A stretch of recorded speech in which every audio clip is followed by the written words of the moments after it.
তৃণমূল জামানায় ৬টি পুরসভায় প্রায় ৩০ কোটি টাকার দুর্নীতির অভিযোগ। অর্থ দফতরের স্পেশাল অডিট সেলের তদন্ত রিপোর্টে চাঞ্চল্যকর দাবি। নবান্ন সূত্রে খবর, সংশ্লিষ্ট আধিকারিক এবং জনপ্রতিনিধিদের চিহ্নিত করার কাজ শুরু হয়েছে। ইনস্টিটিউশনাল করাপশনের ক্ষেত্রে অ্যাকশনও নেব এবং গভর্নমেন্টের ফান্ড এক্সচেকার থেকে যা দুর্নীতি হয়েছে রিকভারিও করার চেষ্টা করব। কোথাও টেন্ডার দুর্নীতি, কোথাও কাজের নামে দুর্নীতি, এছাড়াও প্রকল্পের বাস্তবায়ন এবং আর্থিক লেনদেনেও ভুরি ভুরি অনিয়ম। তৃণমূল জামানায় একাধিক পুরসভার বিরুদ্ধে অভিযোগের পাহাড়। এ নিয়ে অর্থ দপ্তরের স্পেশাল অডিট সেলের রিপোর্টে চাঞ্চল্যকর দাবি। সূত্রের খবর, জলপাইগুড়ি, বাঁকুড়া, পূর্ব বর্ধমান, উত্তর ২৪ পরগনা এবং হুগলি। রিপোর্টে দাবি, এই ৫ জেলার ৬টি পুরসভায় দুর্নীতির প্রমাণ মিলেছে। দুর্নীতির অঙ্ক নাকি ৩০ কোটির কাছাকাছি। সূত্রের খবর, সংশ্লিষ্ট আধিকারিক এবং জনপ্রতিনিধিদের চিহ্নিত করার কাজ শুরু হয়েছে। অভিযুক্তদের বিরুদ্ধে বিভাগীয় তদন্ত হবে।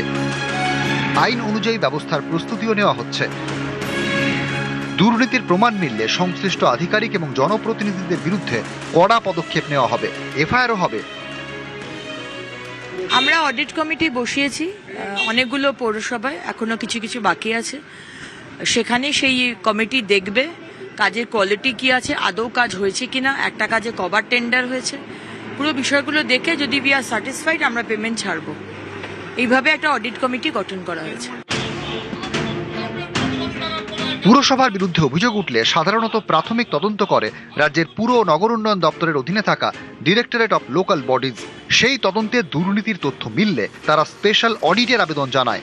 এরপর তদন্ত শুরু করে অর্থ দপ্তরের স্পেশাল অডিট সেল।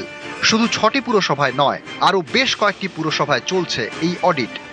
প্রাথমিকভাবে রাজ্যে সরকার পালাবদলের পর পুর ও নগর উন্নয়ন দপ্তরের তরফে এই পুরসভাগুলির বিরুদ্ধে তদন্ত শুরু করার পর কিছু দুর্নীতির নথি আসে এবং তারপরেই রাজ্যের অর্থ দপ্তরের কাছে তার তদন্ত করার জন্য বলা হয় পুর ও নগর উন্নয়ন দপ্তরের তরফে।